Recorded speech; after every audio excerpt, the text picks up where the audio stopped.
Hey y'all, I got some leftover makeup and a quiet spot in the woods, so let's react to some of the comments you guys have left on some of my videos. BeanDip's been in a very exploratory mood this morning, so she's around, but I can't guarantee that she'll stay in the video. Yeah, let's go. So the first question I'm going to address asks about these, which is my BeanDip treats. What do you use for treats? And I get variations of this question all the time. So the answer is safflower seeds, usually. I also can use sunflower seeds if we're in a bit of a pickle, but I don't use them very often because they're a lot fattier and pretty big for this size bird. Why does she stay on your hand? Is it because you give her treats? Well, right now she's on my hand because I did take out the safflower seeds to show y'all. So she is kind of feeling training mode. And BeanDip gets in a training mode where she thinks it's time for me to cue her to do stuff and she's going to get treats. She doesn't want pets. She doesn't really want attention. She wants to do her tricks and get her food. And so yes, sometimes she stays on my hand because of that. But when we were first training her to stay on my hand, I did use treats to get her to step up. However, a lot of the times, y'all know she flies, I can hike with her, and she'll stay on my hand just because she spends a lot of time there. She's out for 4 to 6 hours a day, often on my hand, and we have a pretty good relationship. It's a pretty good place for her to hang out. We have a rule that if she gets on my head or on my shoulder, she has to step up willingly in order to be able to stay there. So if we have a day when she decides she's not going to step up from my shoulder, she won't be allowed on my shoulder the rest of that day. Just because I can't have her in places that are hard to reach or hard to get her out of. So she knows that being on my hand is really important to me, and being able to interact with her there is really important to me, and she seems to respect that pretty well. She also gets a lot of treats when she's on my hand because that's a lot of the times where training happens. Does she have a way of chirping that tells you what she wants or is meaning? Yes and no. The chirp y'all tend to hear in my videos when she's being loud, and they're loud, short chirps. I'll see if I can find a clip. Those ones, yeah, see, we don't even need a clip. I don't really want you to do it right now. It's obnoxious. Those are begging. She wants treats. That's all she wants, right? So that's a begging chirp. There is a, oh no, I'm in deep doo-doo chirp, that's really loud, and it's her alarm call, and it's type deal. There's also the where are you call, which is a loud, slightly longer type deal, longer than that. But the chirps you guys usually hear, that one is begging. So this next one is on a video where I had BeanDip doing figure eights between my feet, and it says, why? I mean, exercising is great, but, well, the reason is because we train for multiple reasons. We train for keeping the bird interested. What's the word I'm looking for? Enrichment. Like, keeping them doing something. And all the old tricks that we know are less exciting for her because her brain doesn't have to work to figure out what I'm asking. And so because of that, I have to come up with new tricks fairly often so that she can keep learning and keep figuring stuff out. And it's more enriching for her to figure out something new. So that is reason number 1 that we train. Reason number 2 that we train is it's a bonding experience. BeanDip and I increase our ability to understand what the other wants through training. She can feel like she is communicating with me when she figures out what I'm asking for training, and I can feel like I'm communicating with her when I figure out how to train something. And so it increases our bond. which means that most of our training is not really about the tricks. Now, of course, the third reason we train is to be able to do cool stuff, like I trained her to free fly so I can go on hikes with her, stuff like that, that is trick based, that like the outcome matters. But in this particular video where I was training her to weave between my legs, it didn't matter. It didn't matter if she got it. It didn't matter really what the outcome was. What this was about was enrichment and bonding time. And that's all. That's why. And she got some exercise, which is also cool. I'm wondering if we'll offer training sessions. I would love to bring my conure to you. Stay tuned, because yes, I do want to go in that direction.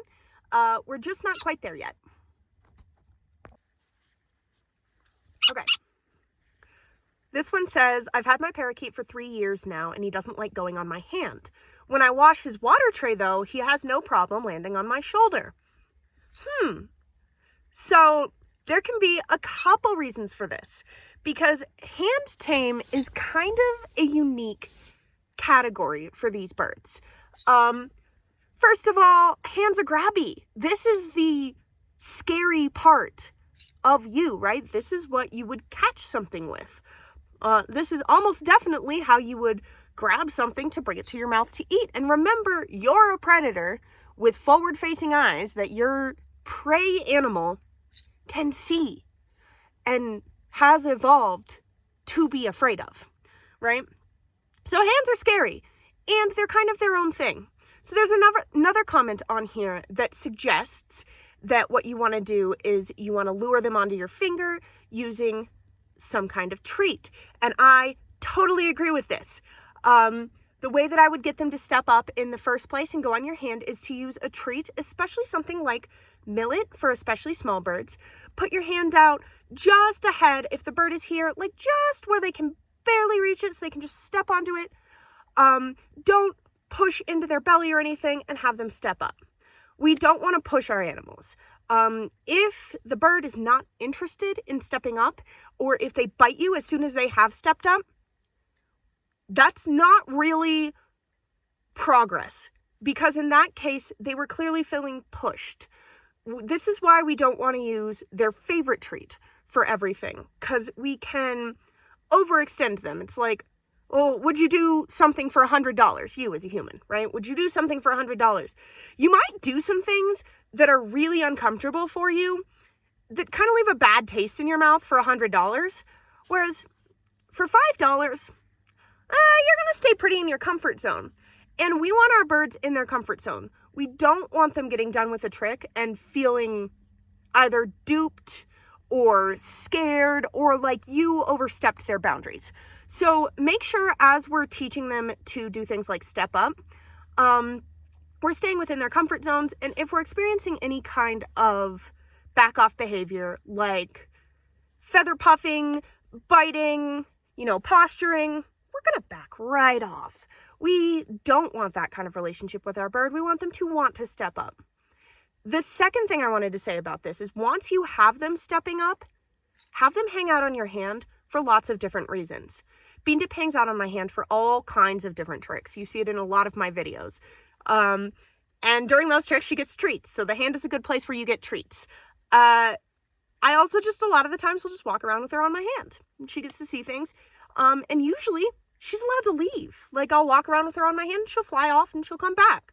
And that's really important too, that we're not forcing our birds to stay on our hands. If your bird doesn't fly or has their wings clipped or something, stay close to something that they can just jump off onto for the first few minutes of hand taming them. Because you want them to feel like they can come and go freely, and like getting on your hand is not staying on your hand necessarily.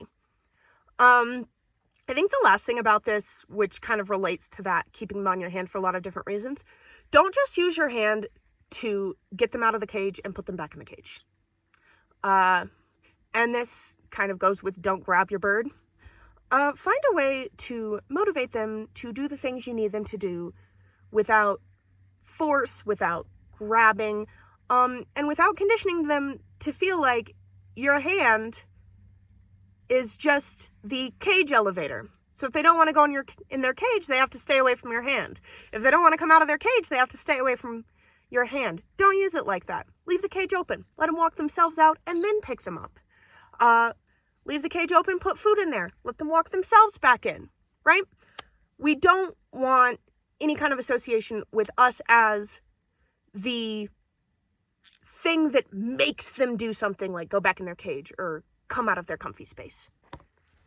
Okay, I really like this one. This person had found a bird vertebrae as a kid and saw that it had a hole through it. This comment was in response to one of my bird bones are hollow videos, and there's quite a few of those, but the best bird bones are hollow videos by far is by Clint's Reptiles. Go check that one out because it explains why and how bird bones are hollow. But the long and short of it is that they kind of act as a way to hold air.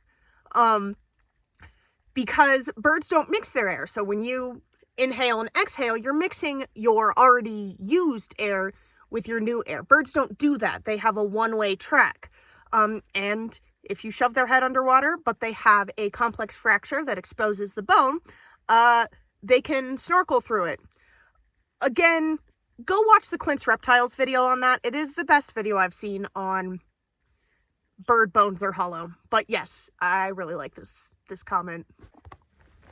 This comment is on like my first short ever with BeanDip. And it says some proper cray-cray vibes. You still think so? 'Cause duh. Bird people are weird people. Why do bird owners talk like birds? With a reply that says, not only that, but why do birds talk like people? So let's address the first one first. This is on a video where I believe BeanDip was stacking her rings. And in the video, you can hear me say, yes, every time a ring gets on. And it kind of does sound like a chirp. So when I'm using my higher voice and I am doing those short yeses, what I'm doing is called bridging.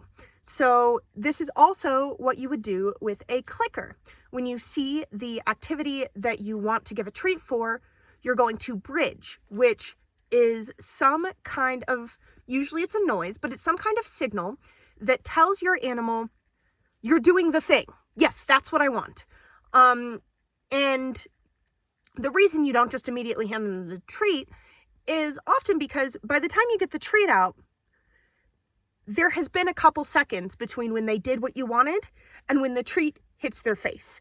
So that bridge kind of is like, this is the moment, that is the thing that I want to see. And the high-pitchedness helps me do a consistent bridge, so it's always the same, yes!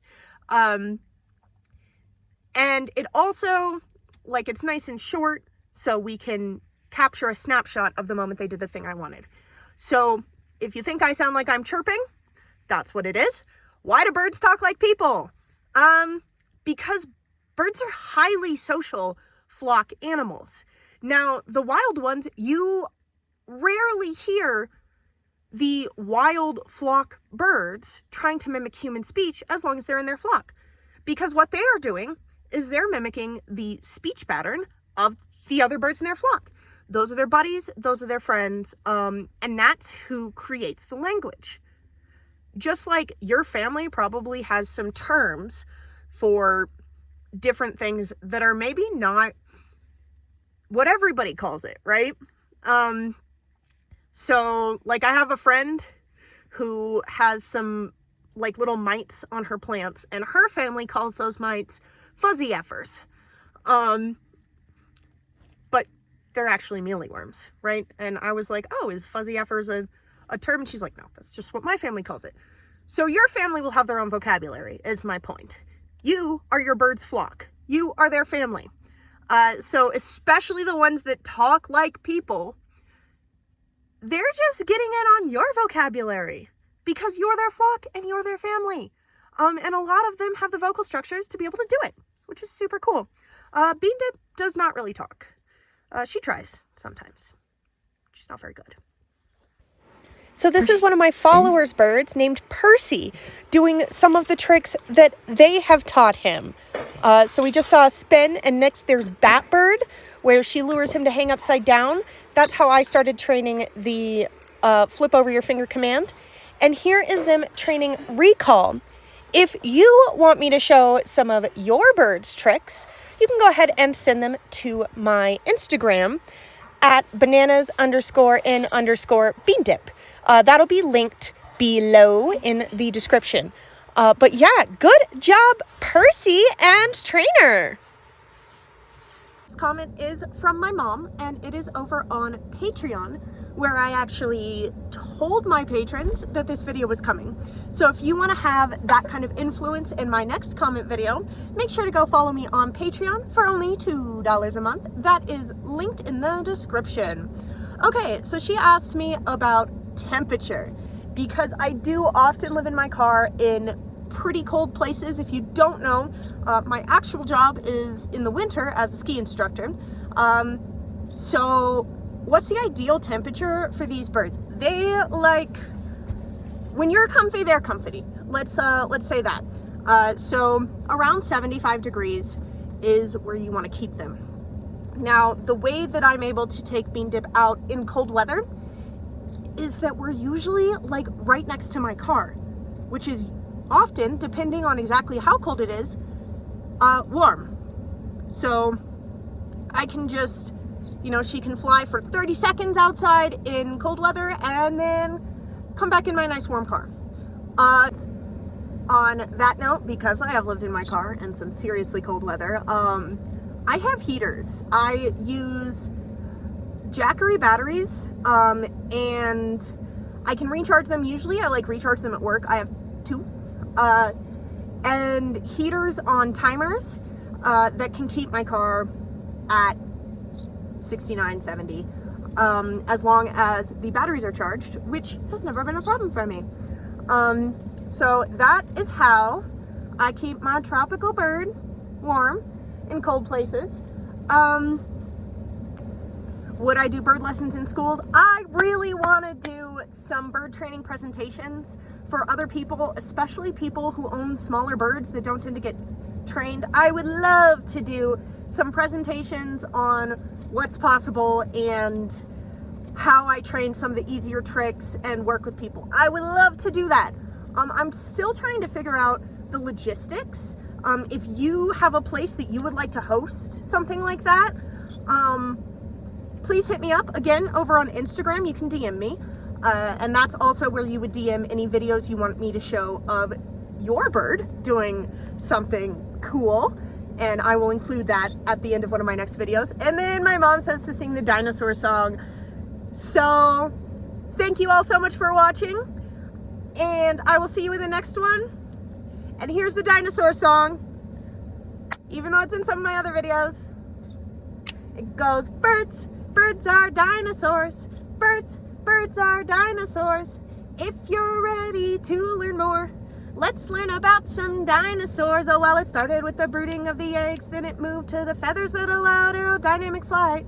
After that, there were some dinosaurs that were not avian but still had feathers. Then there were the little guys who glide through the trees. But the problem with these is that they couldn't leave the ground yet. Then there were shorebirds. Oh my gosh, more birds. I can't take this. We're in the Cretaceous. Talking about the theropods, Velociraptor, Tyrannosaurus was in this group. If your parrots ever ruined your floor, just imagine the dinosaur poop. Last we have the little guys that quack like a duck. They survived the mass extinction, oh what luck. Right after the asteroid, their numbers blew up. And now we have birds, cause birds are dinosaurs. BeanDip's playing with my camera. If you're ready to learn more, go read about some dinosaurs.